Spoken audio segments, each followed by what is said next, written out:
Next week on Thursday, Chapter 30. Red Lipstick. Iron grey skies, a bleak day with more than a hint of rain. A fitting backdrop for a funeral. David got off early in order to accompany me. I went mechanically through the day's routine and was dressed and ready when his key turned in the lock at 2 o'clock in the afternoon. Convinced the bubble of apathy might burst at an inconvenient moment, I made sure to stuff a substantial wad of Kleenex into my handbag before we headed out. The parking lot at the funeral home was almost full when we pulled up.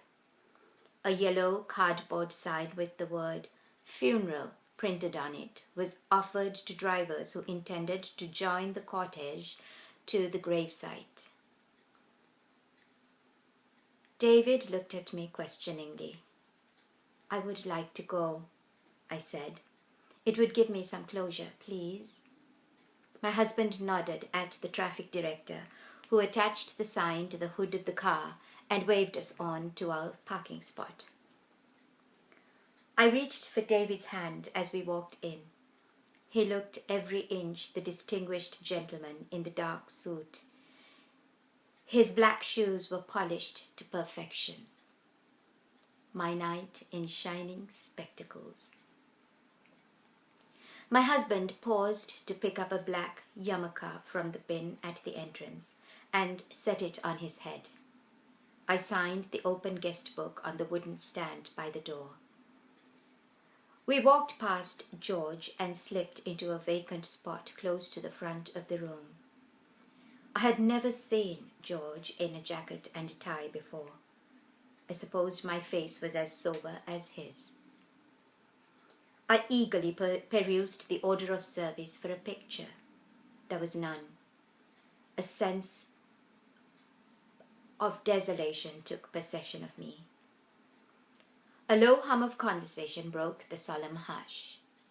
A middle-aged woman with too much makeup, sitting directly ahead of us, leaned forward and kissed the man at her side on the lips. She proceeded to get more persistent. I looked away. Is this the time and place, for heaven's sake? My head ached. My eyes, heavy from the sleepless night, alighted on the closed casket at the front of the chapel. Mellow burnished wood with a raised Star of David at one end. A fine piece of craftsmanship. Simple and classy. Harold lay inside. Tall flames rose from polished wooden sconces at either end of the coffin. The chapel walls were of panelled wood. There was a feeling of understated wealth and refinement about the surroundings. A door at the front of the room swung open at 3 o'clock sharp. The family filed quietly into their seats. I was able to identify each one as if I knew every one of them personally. Gloria was pale. She was attired entirely in black, pants and a plain sweater. A muted silk scarf was knotted at the throat. As always, even in mourning apparel, she was elegant. Her red lipstick made a bloody gash on her face. The strain showed. I noted idly that I'd never seen Gloria wearing a dress or skirt. I assumed the gangly youngster with neon yellow and pink splotched hair was Jordan, Lisa's boy. I forgot to look for the plump baby, Sarah, her grandpa's smile machine. The service was sober and dignified. I recited the lines of Psalm 23 and 121 under my breath, along with the officiating rabbi. The Lord is my shepherd, I shall not want. Yea, though I walk through the valley of the shadow of death, I will lift up mine eyes unto the hills. Behold, he that keepeth Israel neither slumbers nor sleeps. Gloria's sister delivered an eloquent eulogy. Her words unveiled a full and fulfilled life, revealing it in all its splendor. To know I'd been a pinprick somewhere on the map of this man's earthly journey filled me with awe. A single statement seared my saddened spirits. Everyone who loved him was at his deathbed to say goodbye. Gloria made sure of that. My sister even called his one-time doctor. She rushed down from a family celebration to kiss his hand and say, "I love you." Not everyone. The chunk of granite in my throat expanded to ominous proportions. I brushed away the prickling beneath my eyelids. Gloria and Harold took in a family of boat people. They embraced them as their own. I allowed my thoughts to wander. If I didn't, I'd cry. They set up a business together earlier on in their married life. They were high school sweethearts. I ceased to exist as if I never was. Harold's son broke down as he paid verbal homage to his parent. He choked on his words, pausing time and again to scrub his face and blow his nose.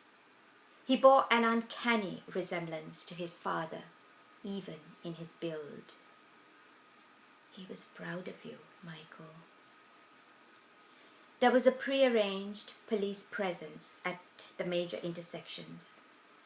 The procession sailed through unhindered as the funeral cortege wound its way to the cemetery. Trees wept flaming leaves all over the glum fall landscape. The firmament was leaden, sagging with pregnant clouds. I slipped a folding umbrella into my handbag when I stepped out of the car. The bag would not zip back up, and the handle protruded like an obscene appendage. About a quarter of the mourners at the chapel appeared to have made their way to the gravesite. The earth was dark from recent showers, not muddy enough to create an inconvenient mess, thankfully. My high heels would be all right. A rectangular hole yawned in the ground. A mound of yellow-beige soil was heaped at its side. The coffin was lowered into its maw. A gap opened up through the milling mourners, and I saw George clutching two enormous umbrellas. "George!" I was almost breathless. He turned to look. "Did you convey my message to Harold?" There was a sweet gentleness on his countenance as he regarded my tear-stained face. "I did," George answered. "I conveyed your message word for word." The pressure in my chest eased. "Did you tell him I missed him and was thinking of him?" He nodded. "I did." "What did he say, George?" My voice quivered. What could a voiceless man say, stupid? He just smiled. "Oh, bless you, bless you." George must have met his employer on Friday. Harold would have known the day before he passed on to the next world that I was thinking of him. George didn't forget. Thank you, thank you. The mourners moved out and formed a circle. Gloria stood ramrod straight. Her family flanked and formed a wall around her. 1, 2, 3, 4, 10 grandchildren. Gloria and I found ourselves standing directly opposite each other at either end of the grave. I hoped she didn't think I'd contrived it. The rabbi spoke the final rites over the dead. I felt broken and tired when Gloria's eyes met mine. A ghost of a smile flickered on her lips. It was gone in an instant. My body became racked with sobs. David's arms enfolded me as clods of earth plopped on the coffin. I hid my face in his chest. I needed his quiet strength. Don't embarrass David. Don't embarrass yourself. The mourners talked quietly amongst themselves and began to drift away towards the parking area. A grey-haired man approached us. It took me some seconds to recognize him as Terence, Harold's law school buddy, who worked at the office. I smiled tremulously and quavered, "He was my best friend." "I know," Terence replied gravely, "and you were his. He told me." "He told him?" My eyes spilled over. I sniffed, hanging on to my composure with all my might. I never got to say goodbye. Gloria stood a few feet away from me. To be continued.